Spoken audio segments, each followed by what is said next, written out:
கோமதியோட அம்மா பாண்டியனையும் கோமதியவும் பார்த்து பழனிக்கு அவங்க அண்ணனுங்க தனியாக கடை வச்சு கொடுக்க போகிறாங்க அப்படிங்கிற விஷயத்த சொல்லுவாங்க.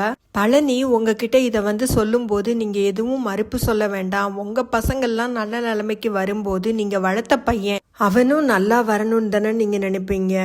நான் தப்பாக எதுவும் சொல்லலை. அவனுக்குன்னு தனியாக ஏதாச்சும் தொழில் வேணும் இல்லையா, அவனை நம்பியும் ஒருத்தி வந்திருக்கா, அதனால தான் நான் பார்க்குறேன் அப்படின்னு சொல்லிட்டு அவங்க அம்மா சொல்லுவாங்க. பாண்டியனும் இல்லத்த, நான் எதுவுமே மறுப்பு சொல்ல மாட்டேன், நான் வளர்த்த பையன் அவன் நல்லா இருக்கணும்னு தான் நான் நினைப்பேன் அப்படின்னு சொல்லிடுவாரு. செந்தில் வீட்டில் மீனா அங்கே சாப்பாடு எடுத்துகிட்டு வந்திருப்பாங்க. செந்தில் என்ன சாப்பாடெல்லாம் எடுத்துட்டு வர, இதை விட அசிங்கம் வேற எதுவுமே வேண்டாம், இதுக்காகவா உன்னை கல்யாணம் பண்ண, ஏன் மீனா இப்படி பண்ற, இங்கே சமைக்கிறதுல உனக்கு என்ன கஷ்டம் அப்படின்னு சொல்லிட்டு மீனா கிட்ட கேட்பாரு. ஏங்க, நான் உங்களை கல்யாணம் பண்ணும்போது நான் எதுவும் வாக்குறுதி கொடுத்தேனா? நம்ம தனி கொடுத்தன வருவோம், தனி கொடுத்தன வரும்போது நான் உங்களுக்கு வகை வகையாக சமைச்சு போடுறேன்னு எதுவும் சொன்னேனா? ஆனால் நீங்கள் எனக்கு வாக்குறுதி கொடுத்தீங்க, என் கூட ஒரு பெரிய குடும்பம் இருக்குது, அந்த குடும்பத்தில் எல்லாருமே உன் மேலே பாசமாக இருப்பாங்க, அந்த குடும்பத்தோட ரொம்ப சந்தோஷமாக இருக்கலாம் அப்படின்னு சொல்லி தான் என்னை கல்யாணம் பண்ணினீங்க அப்படின்னு சொல்லுவாங்க. அதுக்கு செந்தில் என்ன சொல்வார்னா, அந்த மாதிரி சந்தர்ப்ப சூழ்நிலை அமையலையே மீனா, என்ன செய்யறது அப்படிம்பாரு. நீங்கள் அமைச்சுக்கலன்னு சொல்லுங்க அப்படின்னு சொல்லிட்டு, எனக்கு டைம் ஆயிடுச்சு, நான் சாப்பிட்டுட்டேன், எனக்கு ரொம்ப பசிச்சது, அங்கேயே சாப்பிட்டுட்டு வந்துட்டேன் அப்படின்னு சொல்லிட்டு மீனா கிளம்பிடுவாங்க. லஞ்சுக்கு என்ன பண்ணுறது மீனா அப்படின்னு கேட்பாரு செந்தில்.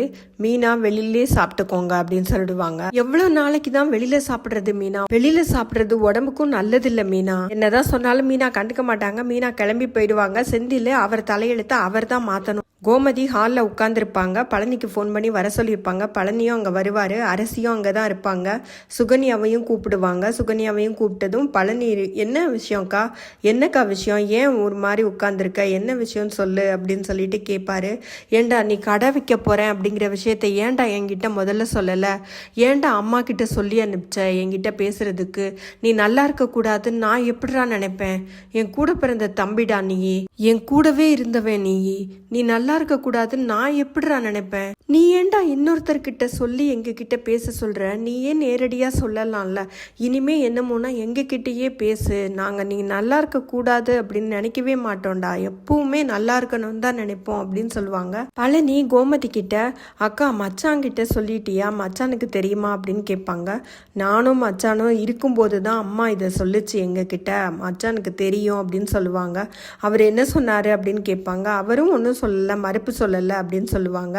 கோமதி உள்ள போனதும் சுகன்யா பழனி கிட்ட, நீங்க உடனே கடையில போய் உங்க மச்சான் கிட்ட சொல்லிடுங்க இந்த விஷயத்த அப்படின்னு சொல்லுவாங்க. பழனியும் கடையில போய் சொல்லுவாரு.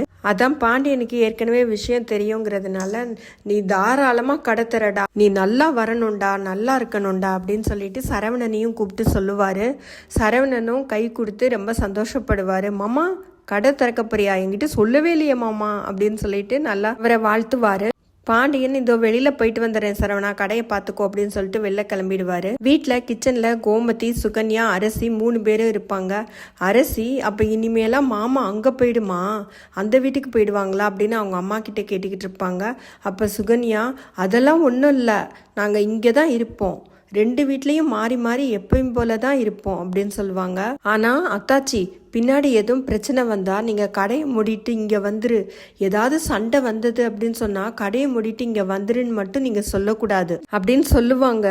ஆனால் இது ஏற்கனவே பிளான் பண்ணி வச்ச மாதிரி இருக்கும். இனிமேல் பெரிய சண்டையாக சுகன்யாவே இழுத்து விடுவாங்க. 2 வீட்டுக்கும் பெரிய சண்டையாக கண்டிப்பாக வரும்.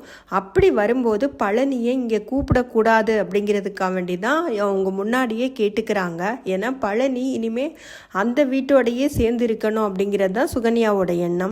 பாண்டியன் டிராவல்ஸில் கதிரும் ராஜியும் இருப்பாங்க. ராஜி ஒரு கஸ்டமர் கிட்ட பணம் கொடுக்க வேண்டியவங்க கிட்ட ஃபோன் பண்ணி பேசியிருப்பாங்க. அதனால அந்த ஆள் இங்கே கடைக்கு வந்திருப்பாரு.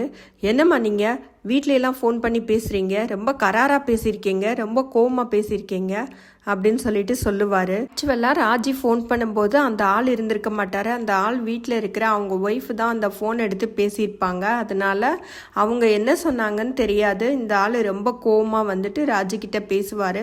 கதிரும், இரு ராஜி, பொறுமையாக பேசுன்னு சொல்லுவார். கதிருக்கு எதுக்க கதிர்கிட்ட வேலை பார்க்குற ஒரு டிரைவர் உட்கார்ந்துருப்பாரு.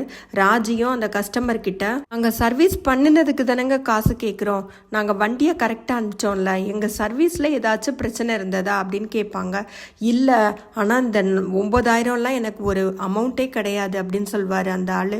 அப்போ உங்களுக்கு அமௌண்ட்டே கிடையாது அப்படின்னா அதை உடனே கொடுத்துட வேண்டியதானே, ஏங்க லேட் பண்ணுறீங்க?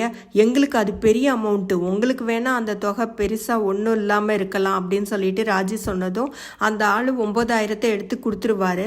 அந்த ஆள் போனதுக்கப்புறமா கதிர், ஏன் ராஜி வர்ற கஸ்டமர் கிட்ட இப்படி பேசுகிற, கொஞ்சம் பொறுமையாக பேசலாம்ல, அந்த கஸ்டமர் இனிமேல் இங்கே வரவே மாட்டேன்னு சொல்லிட்டு போயிட்டா இருப்பாரு அப்படின்னு சொல்லிட்டு சொல்லுவாங்க. அப்போ கதிருக்கு எதுக்க உட்காந்துருந்த அந்த பையன் என்ன சொல்வாருன்னா, ஐயோ இல்லை கதிர், இவர்கிட்டலாம் இப்படி பேசினாதான் காசை வாங்க முடியும், நீங்கள் பேசுகிறது தான் கரெக்டு அப்படின்னு சொல்லிட்டு போயிடுவார். அதுக்கப்புறம் ராஜியும் கதிர்கிட்ட என்ன சொல்லுவாங்கன்னா, அப்படியெல்லாம் நீ நினைக்கிற மாதிரி காசெல்லாம் விட்டுக்கிட்டே இருந்தோன்னா நம்ம பிஸ்னஸ் பண்ண முடியாது அப்படின்னு சொல்லுவாங்க. கதிரும் சரியான ஆளு தான் நீ அப்படின்னு சொல்லுவார். இத்தோட இன்னைக்கு எபிசோட் முடிஞ்சதுங்க.